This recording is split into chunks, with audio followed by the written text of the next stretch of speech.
천천히 흐르는 실로와 물이라는 제목으로 하나님의 말씀 증거하겠습니다. 한번 따라 하시죠. 천천히 흐르는 실로와 물. 이것이 우리에게 주신 하나님의 은혜인데, 오늘 본문 6절에 있는 것처럼 이 백성이 천천히 흐르는 실로와 물을 버리고 거기에 만족을 얻지 못하고 르신과 르말랴의 아들들을 기뻐했다. 르신은 아람 왕이고 르말리아의 아들이라고 하는 것은 북이스라엘 왕을 가리키는데, 하나님의 언약과 그 신실함, 그 잔잔히 흐르는 그 은혜에 거기에 만족치 못하고 다른 우상을 따라가다가 결국 멸망당한 그 백성들의 이야기를 말해주고 있습니다. 예전에 어떤 목사님께서 약 10여 년간의 부교육자 생활을 마치고 교회에 청빙을 받았다고 합니다. 그래서 이제 그동안 부교육자 때 못해봤던 그런 내 목회를 하리라. 새 마음을 가지고, 기대를 가지고 말씀을 선포할 때마다 비전을 말하고 우리에게 개혁을 말하고, 이제 당회를 하면서 처음 당회니까 그 설레는 마음으로 1시간짜리 그 PPT를 준비해 가지고 설명했답니다. 앞으로 우리가 나아갈 방향, 단기 계획, 중기 계획, 장기 계획 설명하면서 이렇게 하면서 개혁하고 변화되어야 되겠습니다. 라고 말했더니 그 설명 이후 첫 번째 장로님께서 그하고 우리 예산 없습니다. 라고 말을 하고, 두 번째 장로님은 목사님이 온 지 얼마 안 돼서 모르나 본데 우리 교회랑 안 맞습니다. 교인들이 안 좋아합니다. 또 세 번째 장로님이 말씀하시기를 전에 있던 목사님 안 그랬는데 왜 없는가 하세요? 그랬답니다.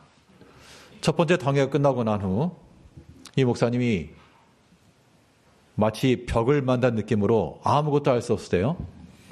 그 다음부터 뭘 했는가 하면 이 교인들 눈치를 살핀 거예요. 뭘 해야 말을 안 들을까? 안 좋은 얘기를 안 들을까? 그래서 좋은 얘기를 한 겁니다. 그랬더니 이제 며칠 지나서 한 교인들이 나가면서 그러더래요. 요즘 목사님 설교 너무 편해요. 듣기 너무 편해요. 그 말을 들으면서 내가 지금 제대로 하고 있는가 맞는가 라고 하는 그런 생각을 했다 그럽니다. 어떤 다른 교회의 목사님 얘기예요. 제일교회가 아니고 다른 교회 목사님 얘기인데, 오늘날 교회들이 보통 그러한 면면들이 있어요. 교회에 출입하는 성도님들의 만족도가 하나님 앞에서의 나를 발견하는 데 있지 않고요, 그 만족의 대상이 다른 교회에 있어요. 다른 교회. 다른 교회에서는 저렇게 하는데 왜 안 합니까? 다른 교회에서는 이런 거 한다는데 우리는 왜 없어요? 와 같은 하나님 앞에서의 만족이 아니라 다른 데에서의 만족인 거예요. 지난 명절 때 형제들끼리 이렇게 이 만남이 있었는데요. 이제 하는 얘기가 이겁니다. 최 목사도 저 유튜브 좀 해라. 요즘 설교 누가 다 듣냐. 짧게 올리면 그거 하면 좋을 것 같다. 유튜버를 좀 해라. 그래서 다른 데도 한다니까 그렇게 해라. 그래서 알겠노라. 그렇게 하면 답을 했는데요. 이제 우리가 다른 곳에 하는 걸 또 생각을 하고 찾아봐야 되는가. 사실 제가 제일 게 유튜버 두 사람 알고 있습니다. 한 사람은 우리 정지태 학생이고, 구독자 같이 물어보니 260명이라 그러더라고요. 얼마 전에 새로 시작하는 최국현 학생, 구독자 4명. 그 4명 다 제가 아는 사람들입니다. 그런데 물론 이 시대가 어떠하고 이 시대의 문화와 조류 속에서 따라간다라기보다도 어떤 선교와 전도의 방편으로서 필요하다 그러면 안 할 건 없죠. 그런데 그런 모든 말과 판단의 기준이라고 하는 것이 우리에게 주어진 것이 있지 않고 다른 것이 있다는 겁니다. 우리 제일교회 성도님들에게도 마찬가지일 거예요. 우리 교회에 대한 이런 부분들이 있어서도 주어진 것에 대한 감사와 만족감보다도 부족한 것들이 더 많이 눈에 띄실 거예요. 다른 교회는 저렇게 한다던데, 다른 데는 저렇게 한다던데. 물론 틀린 말은 아니죠. 틀린 말은 아닌데, 그런데 하나님께서 우리에게 주신 것을 더 먼저 감사하고서 그런 거죠.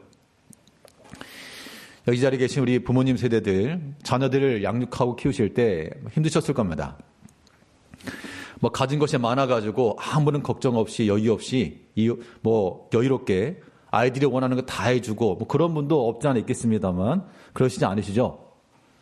힘들고 어려운 중에 그래도 아이들 양육하고 교육하기를 그랬을 거예요. 그냥 아이들 입장은 달라요. 아이들 입장에서는 엄마 아빠가 나한테 해준 게 뭐가 있어 그렇게 말할 수가 있어요. 다른 집 애들은 옷도 마음대로 사 입고 해외여행도 막 가고 그러는데 나는 못 간다고. 자, 그런 말을 들을 때 부모님들의 심정 어떠십니까? 아이들이 하는 말이에요. 다른 집 애들은 좋은 옷도 입고 해외여행도 막 다니고 그러는데 엄마 아빠 나한테 해준 게 뭐냐고 그렇게 말할 때 여러분들의 부모님의 마음은 그렇지 해준 게 없다. 그렇게 생각하시는 분들보다는 이거 괘씸한 거예요. 괘씸한 거. 지금까지 네가 이 자리에 있는 게 거저 있는 줄 아느냐. 그게 당연한 거 아니겠어요? 교회적인 이야기를 한번 하게 되면요. 그러니까 아무리 가정에서 실제로 다른 집이 더 좋아 보이고 다른 집이 더 좋은 거 먹고 잘 입고 넓은 데 살아도 그래서 부모님들이 기대하는 건 뭐예요? 그래도 우리 엄마 아빠가 최고예요. 이런 거잖아요. 사실.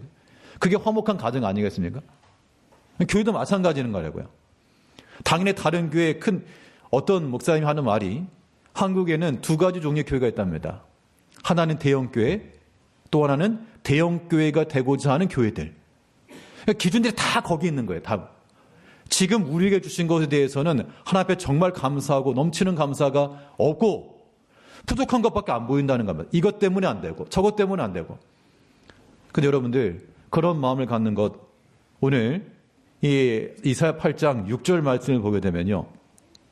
6절 말씀 다시 한번 읽어봅시다. 6절. 이 백성이 천천히 흐르는 실로아 물을 버리고 르신과 르말랴의 아들을 기뻐하느니라. 천천히 흐르는 하나님의 은혜. 그래 뭐 박력 있지는 않죠. 뭔가 이렇게 요동치는 게 없으니까 재미가 없다는 겁니다.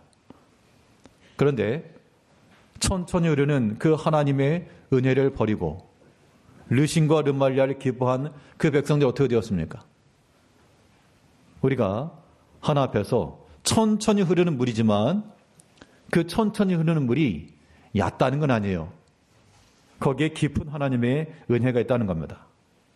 오늘 시간에 천천히 흐르는 물, 실로아 물 그랬지만 이 제목을 조금 바꾸면 깊은 은혜입니다. 우리 하나 앞에서 이 깊은 은혜를 깨닫고 예배전 찬송에도 일상에서의 은혜, 모든 것이 은혜, 하나님 은혜라고 하는 것들을 이렇게 찬송을 했는데 우리가 하나 앞에서요 은혜의 깊이를 더 깊게 할 수가 있어야 됩니다. 그 은혜의 깊이를 깊게 하는 방법 첫째가 바로 일상에서 은혜의 말 그대로 일상에서 은혜인 거예요. 하나님께서 우리에게 주신 지극히 평범한 것들에서 거기에서 우리는 하나님의 메시지와 하나님의 사인들을 찾아낼 수가 있어야 됩니다. 오늘 본문 1절에 보게 되면 여호와께서 내게 이르시되 너는 큰 서판을 가지고 그 위에 통용문자로 마엘살렐 하스바스라 쓰라. 자, 마엘살렐 하스바스라고 하는 말은 이제 곧 심판이 임할 것이다, 노략이 임할 것이다 그 뜻이고 이때 사용된 것이 큰 서판, 그냥 칠판이죠. 거기에 뭐 글을 쓰라 그랬으니까 뭐 석필이나 연필 같은 게 되겠죠. 어떻게 보면 우리 삶에 항상 있는 그런 물건들 혹은 그런 사람들 그런 환경들을 통해서 하나님의 뜻이 지금 나타나고 있다는 겁니다. 그러니까 우리가 지금 보고 듣는 것들은 그냥 거저 있는 것이라고 볼 수 없고요. 그것을 통해서 우리가 다 하나님의 뜻과 하나님의 일하심을 우리가 드러낼 수 있다라고 하는 겁니다. 하나님의 표시가 있다라고 우리는 이해를 하셔야 됩니다. 하나님께서 분명 우리 가운데 주신 그 은혜가 크기 때문에 그것을 깨닫는 것이 무엇보다 중요합니다. 이미 우리 가운데 주신 은혜는 알지 못하고 기뻐하지 못하면서 다른 것을 추구한다. 그것은 은혜 받을 자격이 없다라고 밖에 말할 수가 없습니다. 부모들이라면 정상적 사고를 지닌 부모들이라면 자녀들이 무엇인가를 주었을 때 이 감사함을 표할 줄 알고 그래야지 또 다른 걸 주지 않으시겠어요?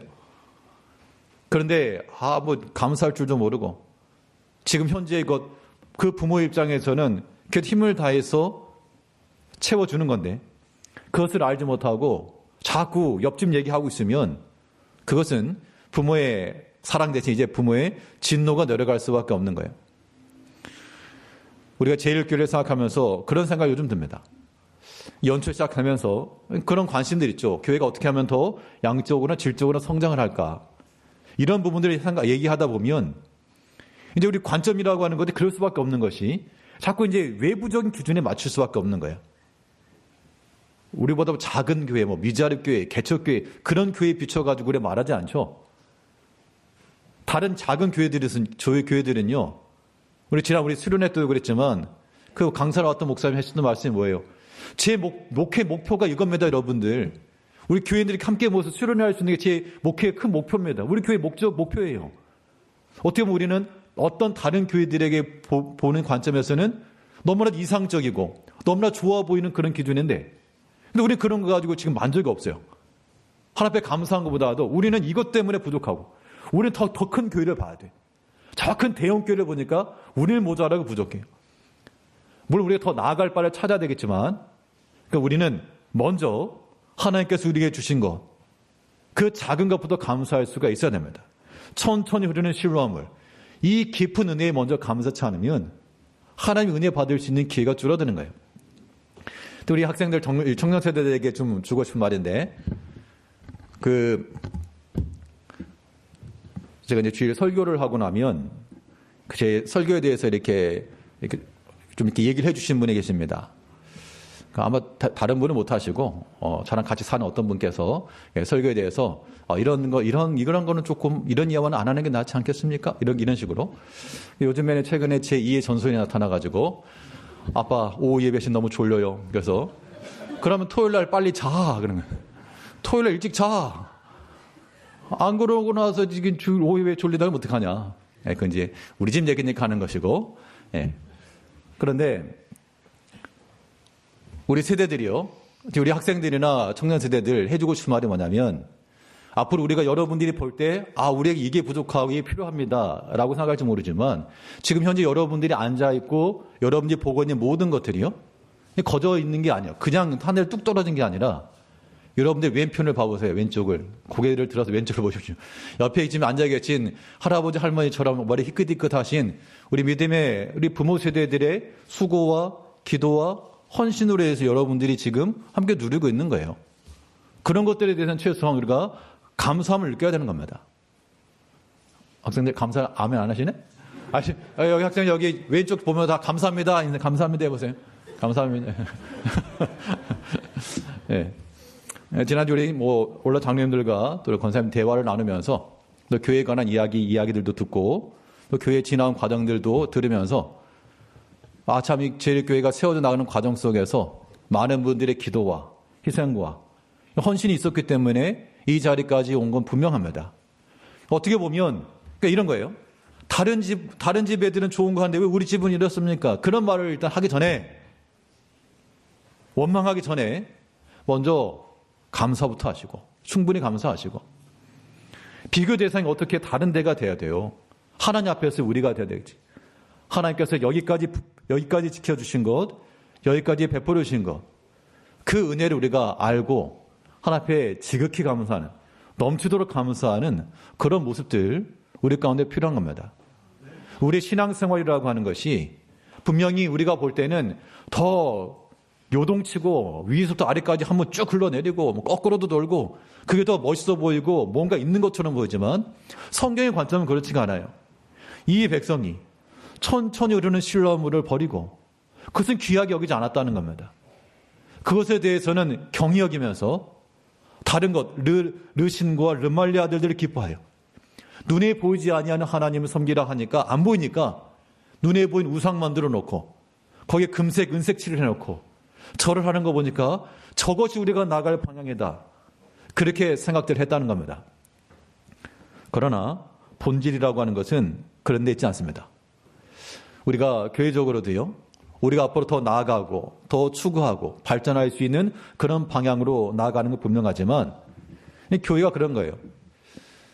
그러니까 지금 그 오후 시간에 너무 졸려요, 지루해요, 바꿔주세요 라고 하는 그런 이야기들도 그럼 제가 뭘 해야 되겠어요? 오후 시간에 뭐 춤을 출까요? 아니면 무슨 뭐를 할까요? 여기서 성경을 보게 되면 교회와 예배 시간에 있어야 될 요소들에 대해서는 명확히 말하고 있습니다. 바울 사도 말하기를 너희가 모일 때마다 찬송시도 있고 가르치는 말씀도 있고 뭐 방언 계시와 방언과 통역이라 그랬으니까 기도도 있고 그 얘기거든요. 그럼 찬송시도 있고 찬송하는 거 있고 말씀을 가르치는 것도 있고 뭐 설교 말씀이겠죠. 방언과 통역이라 그랬으니까 기도함도 있고 이게 다예요. 이게 다라고요. 그러니까 왜 오후 시간이 지루하고 그러냐? 그렇죠. 토요일에 일찍 앉아서 토요일에 일찍 앉아. 다른 것이 은혜의 수단이 아닙니다.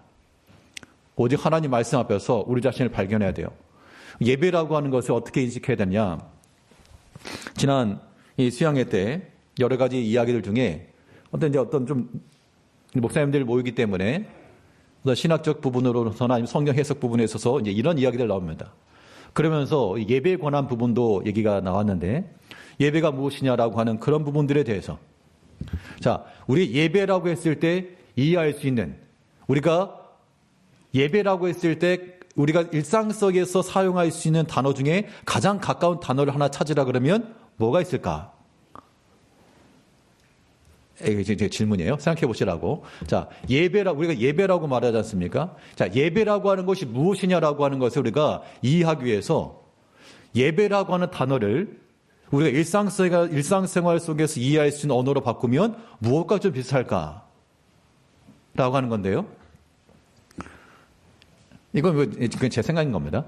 예배가 무엇이다라고 하는 걸 설명하려면 이거면 좀 이해가 되지 않을까? 그런 뜻이에요. 제가 생각한 단어는 두 글자고, 예배라고 하는 단어 조금 비슷합니다. 한 글자가 비슷합니다. 예자 말고 배자가 비슷해요. 배는 똑같은 배예요, 배. 자, 우리가 하나 앞에 모여서 예배 드린다라고 하는 것은 우리가 무엇 하는 것 똑같은가? 배가 뭐 하는 거죠? 배라고 하는 게 무슨 뜻이에요? 이 배 아니죠? 배라고 하는 게 절하다는 뜻입니다, 절. 그러면 우리가 보통 절 언제 합니까? 뭐 제사 지내는 건 아니니까. 언제 절하시죠? 학생들 언제 절합니까, 여러분들? 그죠? 봉투 받으려면 세배 하잖아요, 세배. 자, 세배라고 하는 말과 예배라고 하는 우리가 물론 세배가 예배는 아닌데 예배가 무엇이냐라고 하는 우리가 직관적으로 이해하려면 세배하는 걸 생각해 보세요. 세배가 뭐예요? 엎드려 절하는 거예요. 누구에게? 그 부모님께 하는 것이죠. 누가? 자녀들 다 모이는 거 아닙니까? 자녀들 다 모여서 부모님 앞에 우리 부모님의 자녀들입니다. 부모님의 공경의 표를 우리가 해서 말 그대로 엎드려 꿇어 절하는 거죠. 세배가 그러하다는 거예요. 사람에 대한 세배가. 인사죠. 절입니다. 예배도 마찬가지예요. 우리 각자 성도들이 각자 먼 곳에 흩어져 있다가 모이는 거죠. 주일날 모여서 우리 실제로 꿇어서 엎드려 절하는 건 아니지만 그 절하는 것 같은 마음 심정으로 하나 앞에 엎드려서 우리 모두가 다 같은 마음이에요. 다 같은 자녀들이니까 자, 식구들 다 모여, 애들, 형제들 다 모여 차려 세배하면 우리의 마음을 일제히 굽혀 우리의 무릎을 일제히 굽혀서 하나 앞에 엎드리는 것, 절하는 것. 이게 우리 예배라고 하는 겁니다. 그러면 이 예배 가운데 있어야 될 요소가 무엇이냐? 다 예배들은 예배자들.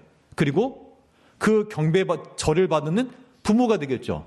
우리는 누구에게 절하는 거예요? 하나님께죠, 하나님께.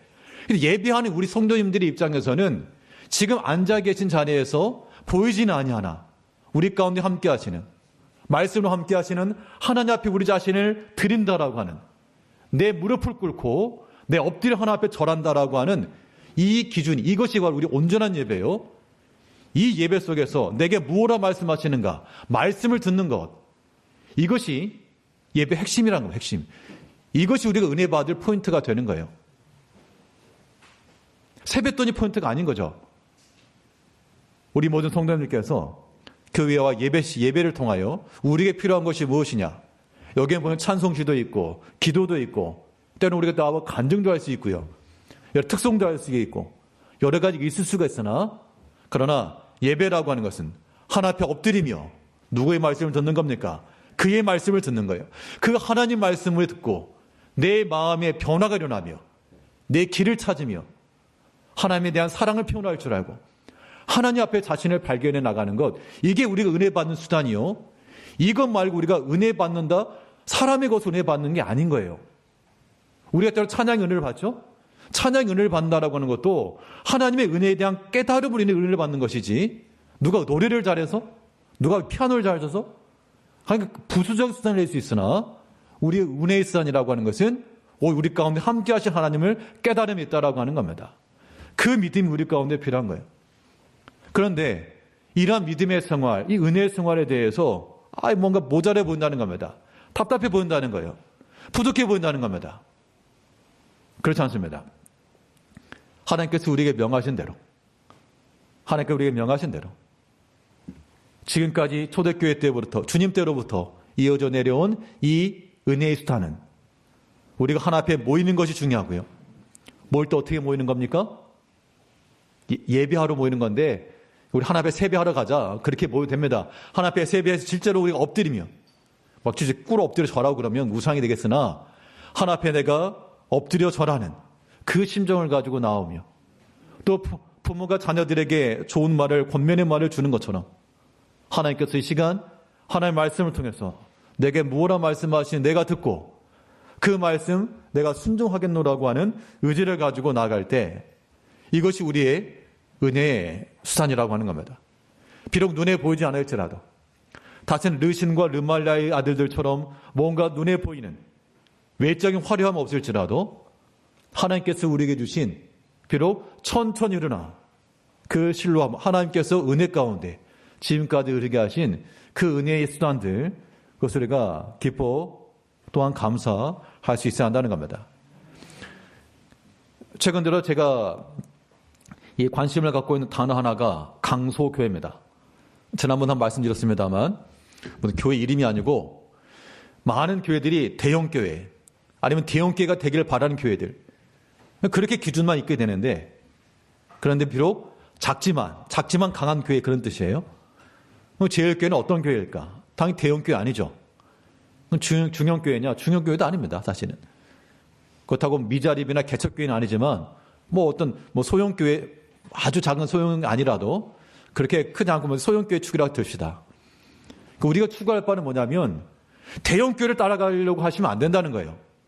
옆에 교회에서 하는 거 우리도 합시다가 아닌 거예요. 우리가 할 수 있는 것, 우리에게 주어진 환경 속에서 우리에게 주어진 그 장점과 강점이 무엇인지를 발견해 나가는 게 필요한 겁니다.